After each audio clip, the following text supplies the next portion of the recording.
লা তাজআলু বুয়ুতাকুম কুবুরা, তোমরা তোমাদের ঘরকে কবরস্থান বানায়ো না। এরপর রাসূলুল্লাহ বলেন ওয়ালা তাজআলু কবরি ঈদা, আর আমি রাসূলুল্লাহর কবরকে তোমরা উৎসবের জায়গা বানায়ো না। আমি রাসূলুল্লাহর কবরকে তোমরা আনন্দের জায়গা বানায়ো না। আমি রাসূলুল্লাহর কবরকে তোমরা উৎসবের স্থান বানায়ো না। এই কথার অর্থ কি? রাসূলুল্লাহর কবরে মাজার বানায়া সেখানে সিজদা দেওয়া, সেখানে আগরবাতি জ্বালানো, মোমবাতি জ্বালানো, কোনো ধরনের উৎসব পালন করা, এটা সম্পূর্ণভাবে নিষেধ। রাসূলুল্লাহ বলেছেন ওয়ালা তাজআলু কবরি ঈদা, আমার কবরকে তোমরা উৎসবের জায়গা বানায়ো না। এখন আপনাদের কাছে একটা প্রশ্ন, রাসূলুল্লাহর চাইতে বড় ওলি কি পৃথিবীতে কেউ আছে? কেউ নাই। কোনো আল্লাহর ওলি নাই, কোনো মুফতি সাহেব নাই, কোনো মুহাদ্দিস সাহেব নাই, কোনো পীর নাই। রাসূলের চাইতে বড় কোনো পীর এই পৃথিবীর বুকে নাই। যদি রাসূলুল্লাহর কবরকে সিজদার জায়গা বানানো না যায়, রাসূলুল্লাহর কবরের উপরে যদি মোমবাতি বা জ্বালানো না যায়, রাসূলুল্লাহর কবরের সামনে যদি কোনো ধরনের উৎসব করা না যায়, তাহলে পৃথিবীর কোনো পীর, পৃথিবীর কোনো মাশায়েখ, পৃথিবীর কোনো অলির কবরে এরকম উৎসব করা জায়েজ নাই। যারা এই কবরের উপরে মাজারকে কেন্দ্র করে উৎসব করে, নাচানাচি করে, ঢোল বাদ্য বাজায়, মোমবাতি জ্বালায়, আগরবাতি জ্বালায়, সিজদা দেয়, কুফরি আকীদা লালন করে, যারা মুরিদ তারাও ভণ্ড, যারা পীর তারাও ভণ্ড। কেন? রাসূলুল্লাহ বলেছেন ওয়ালা তাজআলু কবরি ঈদা, আমার কবরকে তোমরা উৎসবের জায়গা বানায়ো না। যেহেতু রাসূলুল্লাহর কবরকে উৎসবের জায়গা বানানো জায়েজ নেই, তাহলে পৃথিবীর কোনো পীরের কবরকে উৎসবের জায়গা বানানো জায়েজ নেই। শাহ পরান রহমতুল্লাহ আলাইহি, আল্লাহর অনেক বড় ওলি, ইয়ামিন রহমতুল্লাহ আলাইহি, আল্লাহর অনেক বড় ওলি, খাজা মঈনুদ্দিন চিশতি রহমতুল্লাহ আলাইহি, আল্লাহ পাকের অনেক বড় ওলি ছিলেন, কিন্তু তাদের কবরগুলোকে, তাদের মাজারগুলোকে তার মুরিদরা শিরকিতে রূপান্তরিত করেছে। সুতরাং তারা ছিল আল্লাহর ওলি, তারা ছিল ভালো মানুষ, কিন্তু তাদের মুরিদরা অন্ধ ভক্ত হয়ে সেখানে কুফর, শিরক, বিদআতের সয়লাব ঘটিয়েছে। এরপর রাসূলুল্লাহ হাদিসে বলেন ওয়াসাল্লু আলাইয়া, তোমরা আমার উপরে দরুদ পাঠ করো, ফা ইন্না সালাতাকুম তাবলুগুনি হাইসু। এরপর রাসূলুল্লাহ বলেন তোমরা আমার উপরে দরুদ পাঠ করো, আর এই দরুদ তোমরা যেখানে বসেই পাঠ করো না করো, ঘোড়াদর বাজারে বসে যদি আমার উপরে দরুদ পাঠ করো, বাইতুন নূর মসজিদে বসে যদি আমার উপরে দরুদ পাঠ করো, বড়নোয়াপার এলাকায় বসে যদি আমার উপরে তোমরা দরুদ পাঠ করো, যেইখানেই বসে তোমরা দরুদ পাঠ করো না কেন, ফেরেশতাদের মাধ্যমে আল্লাহ তাআলা তোমাদের দরুদ আমি রাসূলুল্লাহর কবরে পৌঁছে দেয়। নাউযু বিল্লাহি মিন শুরুরি আনফুসিনা ওয়া মিন সাইয়্যাতি আমালিনা, মান ইয়াহদিহিল্লাহু ফালা মুদিল্লা লাহু ওয়া মান ইউদ্লিল ফালা হাদিয়া লাহু।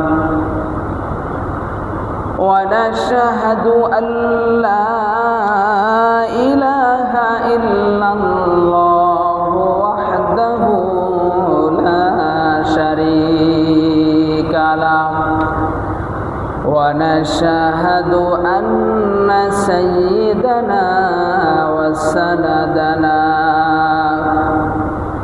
وحبيبنا وطبيبنا وطبيب قلوب ربنا ومولانا محمدا عبده ورسوله الذي أرسله بالحق بشيرا ونذيرا وداعيا إلى الله بإذنه وسراجا وقمرا منيرا. أما بعد فأعوذ بالله من الشيطان الرجيم. بسم الله বিসমিল্লাহির রহমানির রহিম ইন্নাল্লাহা ওয়া মালাইকাতাহু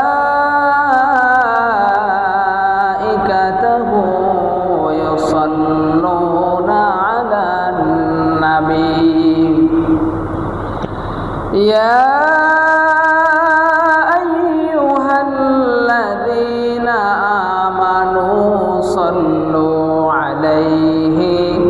وسلموا تسليما اللهم صل على محمد وعلى آل محمد كما صليت على إبراهيم وعلى آل إبراهيم إنك حميد مجيد بلغ العلا بكماله كشف الدجى بجماله حسنت جميع خصاله صلوا عليه وآله سلموا يا قوم بار صلوا على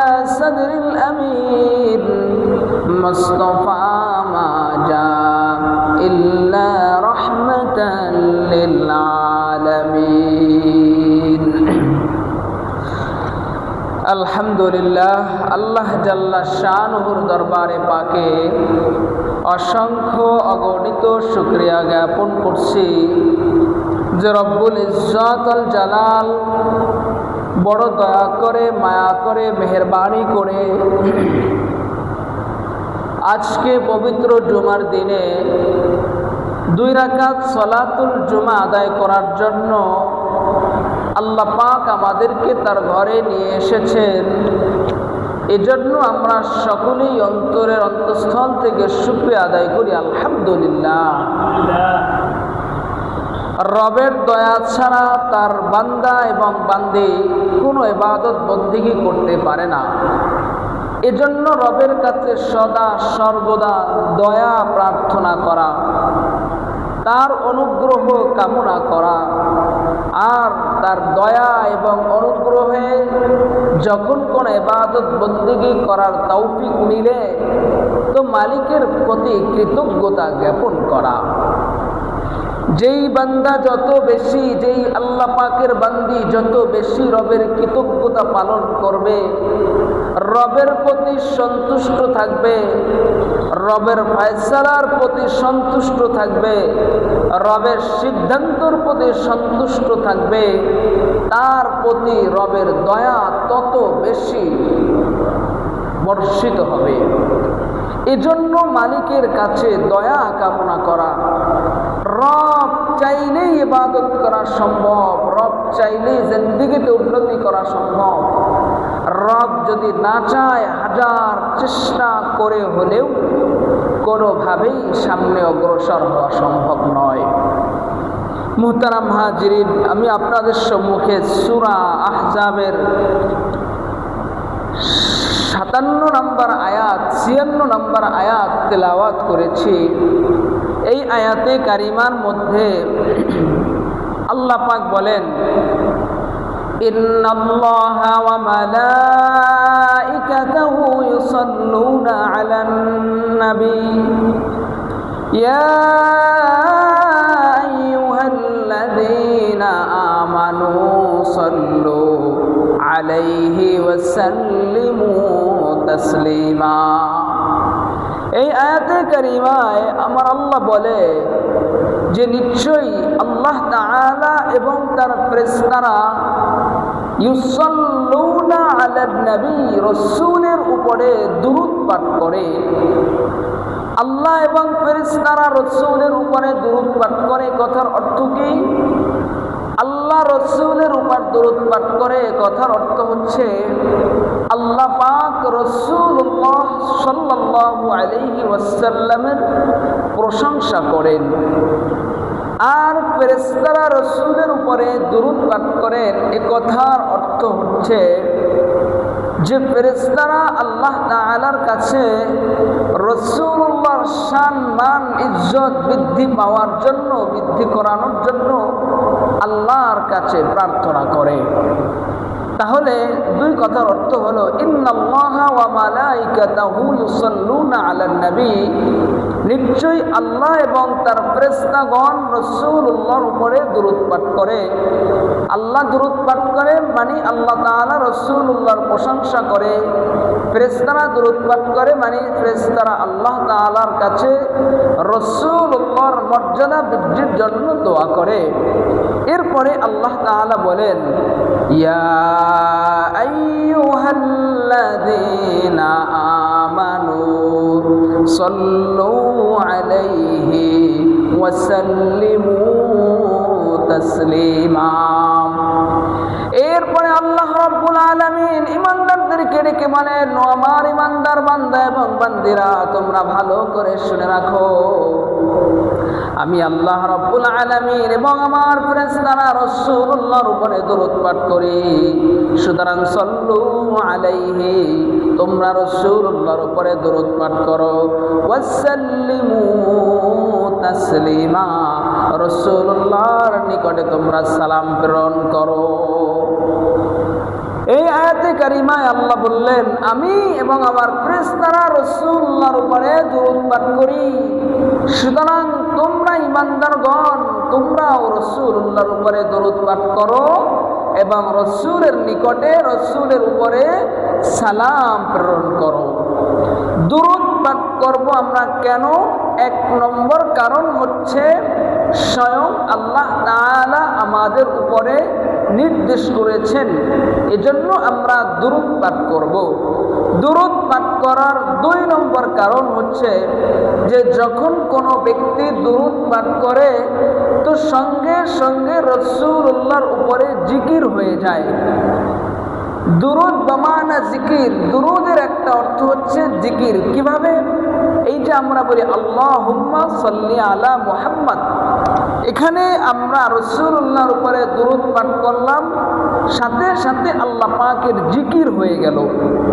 আল্লাহ তাআলা সূরা বাকারার 152 নম্বর আয়াতে বলেন, ফাযকুরুনি আযকুরকুম ওয়াশকুরুলি ওয়ালা তাকফুরুন।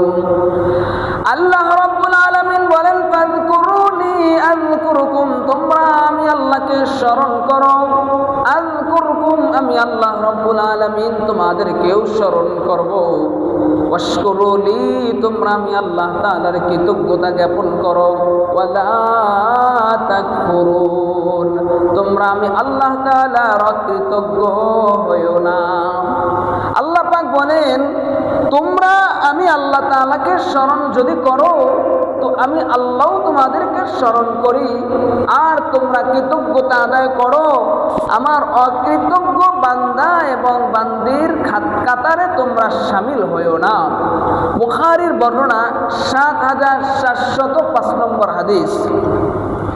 রাসূলের উপরে যে আমরা দুরূদ পাঠ করব, আমাদের জিন্দেগিতে যে দুরূদ পাঠ করা খুবই জরুরি এবং অত্যন্ত আবশ্যকীয় একটি বিষয়, সেটার দুই নম্বর কারণ বুখারীর বর্ণনা ৭৪০৫ নম্বর হাদিস।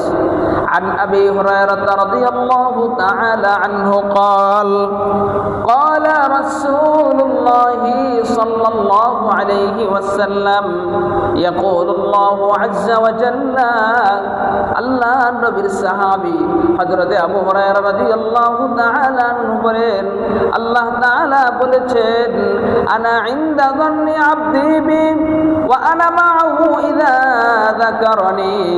আল্লাহ তাআলা বলে, আনা ইনদা যান্নি আবদি বি, আমার বান্দা আমার প্রতি যেমন ধারণা রাখে, আমি আল্লাহ রাব্বুল আলামিন আমার বান্দা এবং বান্দীদের প্রতি তেমন ধারণা রাখি।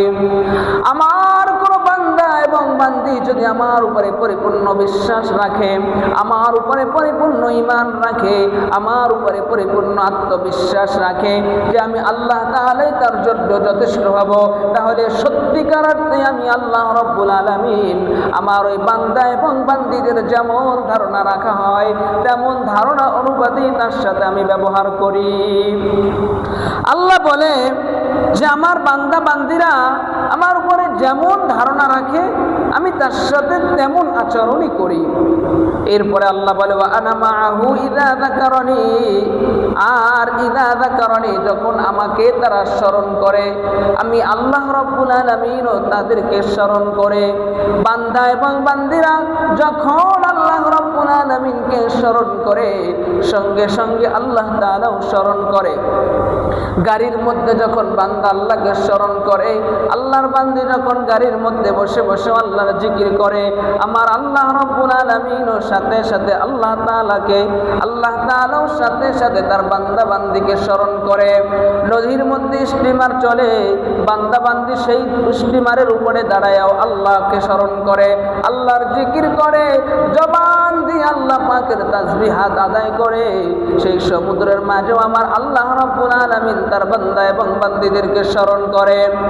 আল্লাহ তাআলা বলেন ফাইন যাকারানি ফি নাফসি যাকারতুহু ফি নাফসি, আমার বান্দা এবং বান্দীরা যদি আমাকে মনে মনে স্মরণ করে, বান্দা এবং বান্দীরা রাতের আধারে রাতের গভীর অন্ধকারে যদি আমাকে মনে মনে স্মরণ করে, আমি আল্লাহ রাব্বুল আলামিন আমার বান্দা এবং বান্দীদেরকে মনে মনে স্মরণ করি। ওয়া ইন যাকারানি ফি মালাই যাকারতুহু ফি মালাই খায়রিম মিনহুম, আল্লাহ পাক বলেন আমার বান্দা এবং বান্দীরা যদি আমাকে মজলিসের মধ্যে স্মরণ করে, এই যে আমরা বসে রয়েছে একটা মজলিস, এই মজলিসে যদি আল্লাহ পাকের জিকির করি, আল্লাহ তাআলার নাম আমরা জবান দিয়ে উল্লেখ করি, আল্লাহ বলে তোমরা যে ভরা মজলিসের মধ্যে আমাকে স্মরণ করলা, আমি আল্লাহ এর চাইতে উত্তম মজলিস, এর চাইতে শ্রেষ্ঠ মজলিস আরশ আযীমের উপরে ফেরেশতাদের সেই মজলিসে আমি আল্লাহ তোমাদেরকে স্মরণ করি। আমরা যদি আমাদের আল্লাহকে মজলিসে স্মরণ করি তো আল্লাহ আমাদেরকে মজলিসে স্মরণ করে। আমরা যদি আল্লাহকে নিজ মনে মনে স্মরণ করি, আল্লাহ পাকও আমাদেরকে মনে মনে স্মরণ করে। এরপরে আল্লাহ বলেন ওয়া ইন তাকাররাবা ইলাইয়া বিশিবরিন তাকাররাবতু ইলাইহি যিরাআ, আমার কোন বান্দা এবং বান্দি যদি আমার দিকে 1 বিঘাত পরিমাণ অগ্রসর হয়। কিভাবে 1 বিঘাত পরিমাণ অগ্রসর হলাম? নামাজ পড়ার জন্য বাসা থেকে বের হয়ে মসজিদের দিকে এগিয়ে আসলাম। আল্লাহ বলেন আমার কোন বান্দা এবং বান্দি যদি আমার দিকে আমার ইবাদত পালন করার জন্য, আমার হুকুম আহকাম পালন করার জন্য 1 বিঘাত পরিমাণ যদি সামনে অগ্রসর হয়, আমি আল্লাহ তাআলা তার দিকে 1 হাত পরিমাণ অগ্রসর হয়ে যাই। আল্লাহর দিকে 1 বিঘত যাব, আমার আল্লাহ বলে আমি আমার বান্দা এবং বান্দির দিকে 1 হাত পরিমাণ অগ্রসর হব। এরপরে আল্লাহ বলে ওয়া ইন তাকাররাবা ইলাইয়া যিরাআন তাকাররাবতু ইলাইহি বাব ওয়া ইন আতানি ইয়ামশি ইলাইহি ওয়া ইন আতানি ইয়ামশি ইলাইহি আতাইতুহু হারওয়ালাতা, আর কোন বান্দা এবং বান্দি যদি আমার দিকে হেঁটে আসে, আমি আল্লাহ তাআলা তার দিকে দৌড়ে চলে যাই। আল্লাহর দিকে 1 বিঘত অগ্রসর হলে আল্লাহ আমার দিকে 1 হাত অগ্রসর হয়। আল্লাহর দিকে 1 কদম অগ্রসর হলে আল্লাহ আমার দিকে 10 কদম এগিয়ে আসে। আল্লাহর দিকে যদি হেঁটে যাই, আল্লাহ আমার দিকে দৌড়ে আসে। এ কথার অর্থ কি? যদি ইবাদত বন্দেগী আল্লাহ পাকের হুকুম আহকাম পালন করার জন্য দিল প্রস্তুত হয়ে যায়, আমার দিল রেডি হয়ে যায়, তৈয়ার হয়ে যায়, এরপরে যখন ইবাদত বন্দেগীর জন্য সামনে অগ্রসর হই, তো আল্লাহ পাকের অদৃশ্য সাহায্য আমার দিকে এগিয়ে আসে। এজন্যই রাসূলুল্লাহ সাল্লাল্লাহু আলাইহি ওয়াসাল্লামের হাদিসের মাধ্যমে আমরা বুঝতে পারলাম যে আল্লাহ পাককে যদি আমরা স্মরণ করি তাহলে রসুলের উপরে দুরূদ পাঠ করা হয়ে যায়। আবার রসুলের উপরে যদি আমরা দুরূদ পাঠ করি, সঙ্গে সঙ্গে আল্লাহ তাআলার উপরও দুরূদ পাঠ করা হয়ে যায়, অর্থাৎ আল্লাহ তাআলাকেও স্মরণ হয়ে যায়। তাহলে আমি যে দুরূদ পাঠ করি, এক নম্বর কারণ গেল আল্লাহ পাকের নির্দেশে আমরা রসুলের উপরে দুরূদ পাঠ করি। দুই নম্বর কারণ গেল যে আমরা রসুলের উপরে দুরূদ পাঠ করি, সাথে সাথে আল্লাহ পাকের জিকির আমাদের জবান দিয়ে অর্জিত হয়ে যায়। তিন নম্বরে রসুলের উপরে যদি আমরা দুরূদ পাঠ করি, তাহলে আমাদের এই দুরূদ আল্লাহ তাআলা ফেরেশতাদের মাধ্যমে রাসূলুল্লাহ সাল্লাল্লাহু আলাইহি ওয়াসাল্লামের রওজা মুবারকে পৌঁছে দেন। এই যে আমরা এখন দুরূদ পাঠ করব, আল্লাহুম্মা সাল্লি আলা মুহাম্মদ, এই যে আমরা জবান থেকে বললাম আল্লাহুম্মা সাল্লি আলা মুহাম্মদ, এই বাইতুন নূর মসজিদে বসে আমরা এই দুরূদ পাঠ করলাম, কিন্তু ফেরেশতাদের মাধ্যমে আল্লাহ তাআলা এই দুরূদ রাসূলুল্লাহ সাল্লাল্লাহু আলাইহি ওয়াসাল্লামের রওজা মুবারকে পৌঁছে দিয়েছেন। কি দলিল? বুখারী শরীফের, আবু দাউদ শরীফের 2040 নম্বর হাদিস। আন আবি হুরায়রা রাদিয়াল্লাহু তাআলা আনহু قال قال رسول الله সাল্লাল্লাহু আলাইহি ওয়াসাল্লাম, আল্লাহর নবীর সাহাবী হযরত আবু হুরায়রা রাদিয়াল্লাহু তাআলা আনহু থেকে বর্ণিত, রাসূল করিম সাল্লাল্লাহু আলাইহি ওয়াসাল্লাম বলেন, মা মিন আহাদিন ইউসাল্লিমু আলাইয়া ইল্লা রাদ্দাল্লাহু আলাইহির রূহা হাত্তা আরুদ্দা আলাইহিস সালাম। আল্লাহ নবী মুহাম্মদুর রাসূলুল্লাহ সাল্লাল্লাহু আলাইহি ওয়াসাল্লাম বলেন, আমার কোন বান্দা এবং বান্দি যখন আমার উপরে দুরূদ পাঠ করে, তখন সেই দুরূদ সঙ্গে সঙ্গে আমার আল্লাহ তাআলা ফেরেশতাদের মাধ্যমে আমার রওজায় পৌঁছে দেন। আর আমার নিকটে যখন পৌঁছে দেওয়া হয়, রাসূল বলেন, ইল্লা রাদ্দাল্লাহু আলাইহার রূহা, আল্লাহ তাআলা আমার আত্মাকে এমন ভাবে তৈরি করে দেয়, আমার আত্মাকে এমন শক্তি আমার আল্লাহ তাআলা দিয়ে দেয়, হাত্তা আরুদ্দা আলাইহিস সালাম, সঙ্গে সঙ্গে আমার বান্দা এবং বান্দির দুরূদের জবাব আমি রাসূল রওজা মুবারকে বসে বসে দিয়ে দেই। রাসূলের উপরে দুরূদ পাঠ করব, পৃথিবীর আনাচে কানাচে যেই জায়গা দিয়েই হোক না কেন, আমরা রাসূলের উপরে যদি দুরূদ পাঠ করি, তাহলে এই দুরূদ রাসূলুল্লাহ সাল্লাল্লাহু আলাইহি ওয়াসাল্লামের কবরে ফেরেশতাদের মাধ্যমে আল্লাহ তাআলা পৌঁছে দেন। আর এই পৌঁছে দেওয়ার পরে আল্লাহর রাসূল সাল্লাল্লাহু আলাইহি ওয়াসাল্লাম আমাদের দুরূদের জবাব দিয়ে দেন। এর ব্যাপারে আমরা আরেকটি হাদিস শরীফ, আবু দাউদ শরীফের 2042 নম্বর হাদিস। আন আবি হুরায়রা রাদিয়াল্লাহু তাআলা আনহু قال قال رسول الله صلى الله عليه وسلم, আল্লাহর নবীর সাহাবী হযরত আবু হুরায়রা রাদিয়াল্লাহু তাআলা আনহু বলেন, নবী করিম সাল্লাল্লাহু আলাইহি ওয়াসাল্লাম বলেন, লা তাজআলু বুয়ুতাকুম কুবুরা। আল্লাহ তাআলার নবী মুহাম্মদুর রাসূলুল্লাহ সাল্লাল্লাহু আলাইহি ওয়াসাল্লাম বলেন, লা তাজআলু বুয়ুতাকুম কুবুরা, তোমরা আমার কবরকে তোমরা তাজআলু বুয়ুতাকুম কুবুরা, বুয়ুতাকুম তোমরা তোমাদের ঘরকে কবর বানায়ো না। রাসূলুল্লাহ বললেন, তোমরা তোমাদের ঘরকে কবর বানায়ো না। এ কথার অর্থ কি? যেই ঘরের মধ্যে জিকির হয় না, যেই ঘরের মধ্যে নামাজ হয় না, যেই ঘরের মধ্যে কোরআনে কারিমের তেলাওয়াত হয় না, ওই ঘরকে রাসূলুল্লাহ কবরস্থান বলে সম্বোধন করেছেন। কেন? কবরস্থান এমন একটা জায়গা, যেই জায়গায় সব মানুষগুলো মৃত, যেই জায়গায় রাসূলুল্লাহর উপরে জিকির হয় না, রাসূলুল্লাহর উপরে দরুদ হয় না, যেই জায়গায় কেউ নামাজ পড়ে না, যেই জায়গায় কেউ তাসবিহ তাহলিল আদায় করে না, সকল মানুষ মুর্দ, হাজার হাজার মানুষ শুয়ে রয়েছে, কিন্তু কারো জবান চালু নাই, সবার জবান মৃত্যু। আল্লাহর রাসূল বললেন, তোমরা তোমাদের ঘরকে কবরস্থান বানায়ো না, কেননা কবরস্থানের বৈশিষ্ট্য হলো সেখানে সব মানুষ লাশ হয়ে থাকে, সেখান থেকে কোনো আওয়াজ আসে না।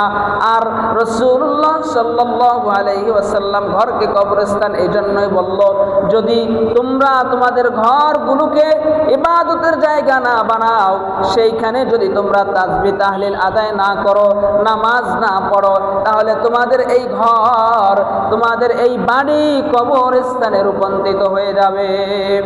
ঘরের মধ্যে যদি ইবাদত বন্দেগী না করা হয়, নামাজ না পড়া হয়, তিলাওয়াত না করা হয়, তো ওই ঘরকে রাসূলুল্লাহ বলেছেন কবরস্থান। আল্লাহ রাসূল হাদিসে বলেছেন, লা তাজআলু বুয়ুতাকুম কুবুরা, তোমরা তোমাদের ঘরকে কবরস্থান বানায়ো না। এরপর রাসূলুল্লাহ বলেন, ওয়ালা তাজআলু কবরি ঈদা, আর আমি রাসূলুল্লাহর কবরকে তোমরা উৎসবের জায়গা বানায়ো না। আমি রাসূলুল্লাহর কবরকে তোমরা আনন্দের জায়গা বানায়ো না। আমি রাসূলুল্লাহর কবরকে তোমরা উৎসবের স্থান বানায়ো না। এই কথার অর্থ কি? রাসূলুল্লাহর কবরে মাজার বানায়া সেখানে সিজদা দেওয়া, সেখানে আগরবাতি জ্বালানো, মোমবাতি জ্বালানো, কোনো ধরনের উৎসব পালন করা, এটা সম্পূর্ণভাবে নিষেধ। রাসূলুল্লাহ বলেছেন, ওয়ালা তাজআলু কবরি ঈদা, আমার কবরকে তোমরা উৎসবের জায়গা বানায়ো না। এখন আপনাদের কাছে একটা প্রশ্ন, রাসূলুল্লাহর চাইতে বড় ওলি কি পৃথিবীতে কেউ আছে? কেউ নাই। কোনো আল্লাহর ওলি নাই, কোনো মুফতি সাহেব নাই, কোনো মুহাদ্দিস সাহেব নাই, কোনো পীর নাই। রাসূলের চাইতে বড় কোনো পীর এই পৃথিবীর বুকে নাই।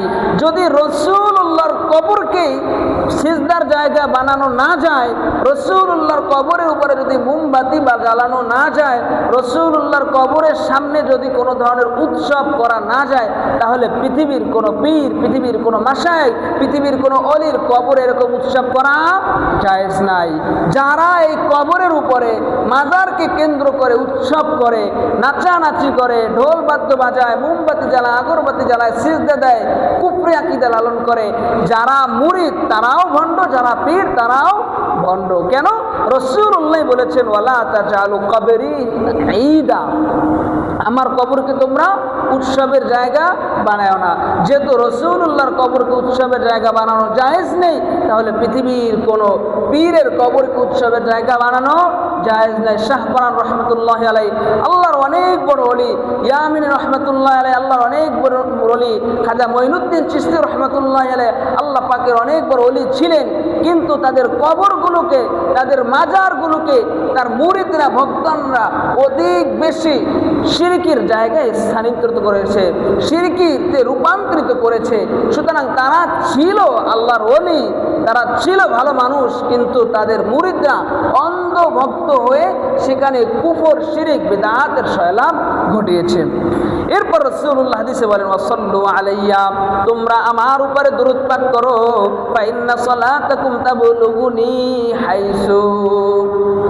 এরপর রাসূলুল্লাহ বলেন, তোমরা আমার উপরে দরুদ পাঠ করো, আর এই দরুদ তোমরা যেখানে বসেই পাঠ করো না করো, ঘোড়াদর বাজারে বসে যদি আমার উপরে দরুদ পাঠ করো, বাইতুন নূর মসজিদে বসে যদি আমার উপরে দরুদ পাঠ করো, বড়নোয়াপাড়া এলাকায় বসে যদি আমার উপরে তোমরা দরুদ পাঠ করো, যেইখানেই বসে তোমরা দরুদ পাঠ করো না কেন, ফেরেশতাদের মাধ্যমে আল্লাহ তাআলা তোমাদের দরুদ আমি রাসূলুল্লাহর কবরে পৌঁছে দেয়। দরুদ আমরা যেখানে বসেই পড়ি না কেন, রাসূলুল্লাহ সাল্লাল্লাহু আলাইহি ওয়াসাল্লামের রওজায় দরুদ পৌঁছে দেয় কিসের মাধ্যমে? ফেরেশতাদের মাধ্যমে। এখানে অনেকে কিয়াম যারা করে, দাঁড়ায়া মিলাদ পড়ে, কিয়াম করে, তাদের বিশ্বাস হচ্ছে রাসূলুল্লাহ সাল্লাল্লাহু আলাইহি ওয়াসাল্লামের উপরে দরুদ পাঠ করেছি, রাসূল আমাদের কাছে এসেছেন। তো রাসূলের উপরে যেহেতু রাসূল আমাদের কাছে আসছেন, তো রাসূল তো সম্মানিত ব্যক্তি, তার সম্মানে কি করা হয়? দাঁড়ায়া যাওয়া হয়। এখন প্রশ্ন, রাসূল তো একজন, রাসূল গোটা পৃথিবীতে কয়জন? আল্লাহ একজন রাসূল। রাসূলুল্লাহর উম্মতের অভাব নাই। যদি আমার এই মসজিদে বসে দাঁড়ায়া রসুলকে সম্মান করলাম, রসুল আসলে এটা বলে, পৃথিবীর আনাচে কানাচে হাজার হাজার মসজিদ রয়েছে, হাজার হাজার তার রসুলের উম্মত রয়েছে, তারাও তো বিভিন্ন জায়গায় দুরূদ পাঠ করে দাঁড়ায়, তাহলে একা রসুল কয়জনের কাছে যাবে? রসুল কোনো ব্যক্তির কাছে সম্মান নেওয়ার জন্য আসে না, রসুল ইজ্জত পাওয়ার জন্য, দুরূদ নেওয়ার জন্য রসুল আমাদের কাছে আসে না, বরং রসুলের শান মান এত বেশি যে রসুল রওজায় শুয়ে থাকেন, ফেরেশতাদের মাধ্যমে আল্লাহ তাআলা দুরূদ রসুলের কাছে পৌঁছে দেন। রসুল দুরুদ নেওয়ার জন্য, সম্মান নেওয়ার জন্য, আমার এই চেয়ারে বসার জন্য রসুল তার কবর থেকে উঠে আসে না। রসুলের কাছে ফেরেশতাদের মাধ্যমে আল্লাহ তাআলা দুরুদ পৌঁছে দেয়। এই যে হাদিস আছে, সাল্লু আলাইয়া, তোমরা আমার উপরে দুরুদ পাঠ করো, ফা ইন্না সালাতাকুম তাবলুগুনি হাইসু কুনতুম, যেখানে বসেই দুরুদ পাঠ করো না কেন, সেই জায়গা থেকেই ফেরেশতাদের মাধ্যমে আমি রাসূলুল্লাহর কবরে দুরুদ পৌঁছে দেওয়া হয়। দুরুদ পাঠ করার 3 নম্বর ফজিলত, 3 নম্বর বৈশিষ্ট্য হচ্ছে যে ইয়াবলুগুস সালাত আলান নবী, রাসূলের উপরে যদি দুরুদ পাঠ করা হয় তো সাথে সাথে আল্লাহ পাকের জিকির হয়ে যায়। দুরুদ পাঠ করার 4 নম্বর বৈশিষ্ট্য ওয়াসিউল কলব, অর্থাৎ অন্তর প্রসারিত হয়ে যায়। কোনো ব্যক্তি যদি দুরুদ পাঠ করে তাহলে তার অন্তরকে আল্লাহ তাআলা প্রসারিত করে দেয়, বৃদ্ধি করে দেন। তিরমিজি শরীফের 3545 নম্বর হাদিস। عن أبي هريرة رضي الله تعالى عنه قال قال رسول الله صلى الله عليه وسلم, আল্লাহ নবীর সাহাবী হযরত আবু হুরায়রা রাদিয়াল্লাহু তাআলা আনহু বলেন, রাসূল করিম সাল্লাল্লাহু আলাইহি ওয়াসাল্লাম বলেছেন, রাগিমা আনফু রাজুলিন, রাসূল এই হাদিসের মধ্যে 3টা বদদুয়া করছেন। 1 নম্বর রাসূল বদদুয়া করলেন, রাগিমা আনফু রাজুলিন, ওই ব্যক্তির নাক ধুলোয় দূষিত হোক, ওই ব্যক্তি ধ্বংস হয়ে যাক। যুকিরতু ইনদাহু ফালাম ইউসাল্লি আলাইয়া, যেই ব্যক্তির সামনে আমি রাসূলের নাম নেওয়া হয় কিন্তু ওই ব্যক্তি তার জবানটা বন্ধ রাখে, ওই ব্যক্তি জবান দিয়ে আমার উপরে দুরূদ পাঠ করে না, রাসূল কয় ওই ব্যক্তি ধ্বংস হয়ে যাক। বলেন নাউজুবিল্লাহ। এই যে আমরা বয়ানের মধ্যে অনেকগুলো হাদিস বলি এবং শুনি, আমার তো বয়ানের স্টাইল হচ্ছে কোরআন টু হাদিস, হাদিস টু কোরআন, এর বাইরে কিচ্ছা কাহিনী ঘটনার দিকে আমি খুব কমই যাই, অতিরিক্ত প্রয়োজনীয় কথা ছাড়া বলি না। তো এই এক বয়ানে আমরা অনেকগুলো হাদিস শুনি, তো যখনই আমরা শুনবো ক্বালা রাসূলুল্লাহ সাল্লাল্লাহু আলাইহি ওয়াসাল্লাম, তো সঙ্গে সঙ্গে আমরা প্রত্যেকে জবান দিয়ে বলবো সাল্লাল্লাহু আলাইহি ওয়াসাল্লাম। যখনই আমি বলবো ক্বালা রাসূলুল্লাহ, আপনার জবান থেকে কি বলবেন? সাল্লাল্লাহু আলাইহি ওয়াসাল্লাম। এই আমলটা শুধু আজকের জন্য নয়, যতদিন আল্লাহ দুনিয়ায় বাঁচায়, যখনই কারো মুখে আমরা শুনি ক্বালা রাসূলুল্লাহ সাল্লাল্লাহু আলাইহি ওয়াসাল্লাম, যখনই শুনবো আমরাও সাথে সাথে বলবো সাল্লাল্লাহু আলাইহি ওয়াসাল্লাম। পুরো হাদিসটি আমরা শুনি। আল্লাহর নবী 2 নম্বরে বদদুয়া করলেন, রাগিমান ফুরাজুনিন, ওই ব্যক্তির নাক ধুলোয় দূষিত হোক, ওই ব্যক্তি ধ্বংস হয়ে যাক। দাখালা আলাইহি রমাদান তুম্মান সালাখা ক্বাবলা আন ইয়াগফিরা লাহু, যেই ব্যক্তি তার হায়াতের জিন্দেগির মধ্যে রমাদান পেয়েছে কিন্তু রমাদান পাওয়ার পরে তার গুনাহ মাফ করাইতে পারে নাই, রাসূল ওই ব্যক্তির জন্য বদদুয়া করেছেন। 3 নম্বর রাসূল বদদুয়া করলেন, রাগিমান ফুরাজুলিন, ওই ব্যক্তি ধ্বংস হয়ে যাক। আদারাকা ইনদাহু আবাওয়াহুল কিবার ফালাম ইউদখিলাহুল জান্নাহ। নবী করিম সাল্লাল্লাহু আলাইহি ওয়াসাল্লাম 3 নম্বরে ওই ব্যক্তির জন্য বদদুয়া করলেন। রাসূলুল্লাহ বলেন, ওই ব্যক্তি ধ্বংস হয়ে যাক যেই ব্যক্তি তার হায়াতের জিন্দেগিতে মা বাবাকে পেয়েছে, তার এই মা বাবা বৃদ্ধ হতে পারে, জুয়ানও হতে পারে, যে ব্যক্তি তার জিন্দেগিতে মা এবং বাবাকে পেয়েছে আর মা বাবাকে পাওয়ার পরে তাদের খেদমত করে নাই, খেদমত না করে জান্নাত কামাই করতে পারে নাই, রাসূল করিম সাল্লাল্লাহু আলাইহি ওয়াসাল্লাম বললেন ওই ব্যক্তিও ধ্বংস হয়ে যাক। নাউজুবিল্লাহ। রাসূল এই হাদিসের মধ্যে 3টা বদদুয়া করছেন। 1 নম্বরে আমার নাম শুনল, দুরূদ পড়ল না, ওই উম্মত ধ্বংস হোক। আরেক নম্বরে বদদুয়া করলেন, যে ব্যক্তি রমজান পাইল নিজের গুনাহ মাফ করাইতে পারল না, ওই ব্যক্তিও ধ্বংস হোক। 3 নম্বরে যে ব্যক্তি মা বাবাকে পেয়েছে, খেদমত করলো না, জান্নাত কামাই করতে পারলো না, ওই ব্যক্তিও ধ্বংস হয়ে যাক। অপর হাদিসের মধ্যে আসছে রাসূল 3টা বদদুয়া করেছেন, জিবরিল আমিন 3টা বদদুয়ার পরেই বলেছেন আমিন আমিন আমিন, আল্লাহ তুমি কবুল করো। তাহলে একটু চিন্তা করেন, এই 3টা অভ্যাস যদি আমাদের মধ্যে থাকে, রাসূল বদদুয়া করছে, জিবরিল আমিন বলছে আমিন, আর কবুল করবেন তিনি কে? আল্লাহ। এক আল্লাহ তাআলা রাসূলের যখন দোয়া করে সেটাও আল্লাহ যেমন কবুল করে, বদদুয়া করলে সেটাও কবুল করে। তাহলে আমাদের মধ্যে যদি এই 3টা বদ অভ্যাস থাকে, 3টা খারাপ গুণ থাকে, যদি আমরা রাসূলের উপরে দুরূদ, নাম শুনলে দুরূদ না পড়ার অভ্যাস থাকে, তো অভ্যাস তৈরি করে নেওয়া। রমজান পাইলে তার জীবনের সবটুকু দিয়েই ইবাদত বন্দেগী করে আল্লাহ পাকের নৈকট্য হাসিল করে গুনাহ মাফ করানো। 3 নম্বরে মা বাবা যদি হায়াতে বাইচা থাকে তো মা বাবার খেদমত কইরা জান্নাত কামাই করা। আর যদি খেদমত কইরা জান্নাত কামাই করতে না পারি, রসুল বদদুয়া করছে আর জিবরিল আমিন আমিন বলছে, কবুল করবে কে? আল্লাহ। আল্লাহ তাআলা কবুল করতে দ্বিধাবোধ করবেন না, কারণ তার বন্ধু বদদুয়া করছে। এজন্য বেশি বেশি মা বাবার খেদমত করা। এই দুরূদ যত বেশি বেশি পড়ব অন্তর তত বেশি প্রসারিত হবে। নাসাই শরীফের 908 নম্বর হাদিস। এই হাদিসের মধ্যে আল্লাহ রসুল আরো ধমক দিয়ে বলেছেন, আন আব্দুল্লাহ ইবনে আব্বাস রাদিয়াল্লাহু তাআলা আনহুমা قال قال رسول الله صلى الله عليه وسلم, আল্লাহ নবীর সাহাবী আব্দুল্লাহ ইবনে আব্বাস রাদিয়াল্লাহু তাআলা আনহু থেকে বর্ণিত, নবী করিম সাল্লাল্লাহু আলাইহি ওয়াসাল্লাম বলেন, মান নাসিয়া আলাইয়া সালাতান খাতিয়া তরিকাল জান্নাহ। রাসূল করিম সাল্লাল্লাহু আলাইহি ওয়াসাল্লাম বলেন, মান নাসিয়া আলাইয়া, যেই ব্যক্তি আমার যেই উম্মত, সেই বান্দা হোক বা বান্দি হোক, নারী হোক বা পুরুষ হোক, আমি রাসূলের উপরে যদি দুরূদ পাঠ করতে ভুলে যায়, তাহলে সে কেমন যেন জান্নাতের রাস্তায় ভুলে যায়। রাসূল ধমক দিয়ে হাদিসে বলছে যে আমার উপরে যদি দুরূদ পাঠ করতে আমার উম্মত ভুলে যায়, তো সে তো জান্নাতের রাস্তায় ভুলে গেল। মুহতারাম ভাই, এজন্য রাসূলের উপরে বেশি বেশি দুরূদ পাঠ করা।